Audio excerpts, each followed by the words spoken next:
Morning Daily Devotional by Pastor E. Adeboye. Today, Friday, April 9th, 2025.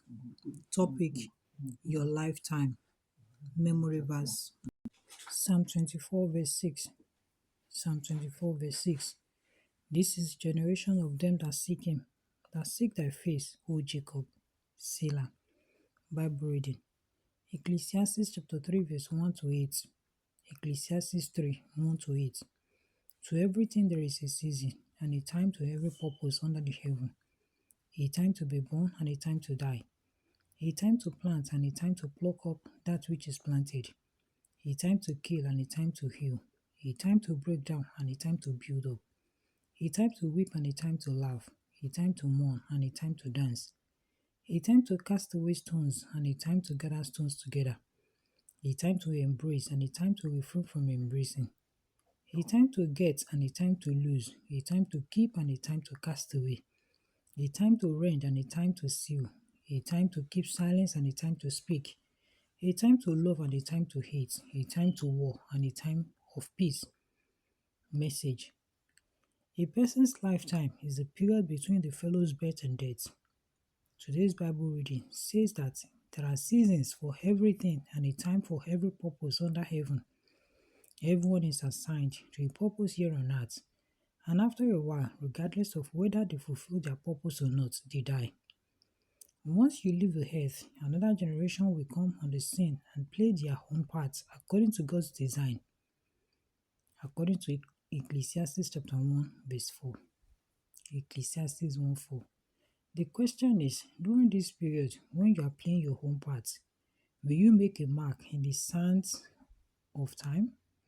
Will you fulfill your destiny or just pursue mundane things? David followed after God so much that he called him a man after my own heart in Acts chapter 13 verse 22. Acts 13:22. Little wonder he lived such an impactful life and is still regarded as Israel's greatest king up until today. Another fellow, Methuselah, was only known for his day of birth and death. He was the oldest man recorded in the Bible, and apart from the fact that he had sons and daughters, nothing else was written about him, according to Genesis chapter 5, verse 25 to 27. Genesis 5, 25 to 27. Enoch, on the other hand, walked with God, and this made his lifetime count in Genesis chapter 5, verse 24. Genesis 5:24. When the fellow walks with God and does his will like Enoch and David did, the person's lifetime will count. The impact of that fellow will be felt long after he or she has crossed over to eternity. God seeks a generation of people who will fear, love, and follow him wholeheartedly. David called this generation the generation that seeks God's face in Psalm 24, verse 6. Psalm 24, verse 6. When I was younger, people had shops with small peepholes that could only accommodate a person's hand.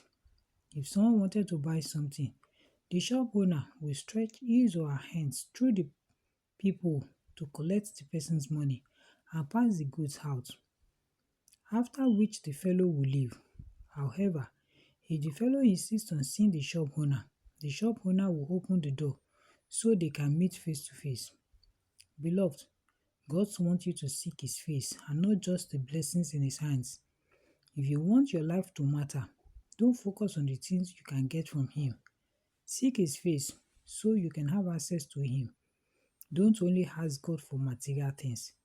Ask him to show you his face so that when the world looks at you, they will see his glory. According to Exodus chapter 34, verse 28 to 35. Exodus 34, 28 to 35. Action point. Seek God's face and live according to his will so your life can make an impact in the world. Bible in 1 year. 2 Chronicles chapter 5 to chapter 7. 2 Chronicles chapter 5 to chapter 7. Hymn for today. I am thine, O Lord. God bless you.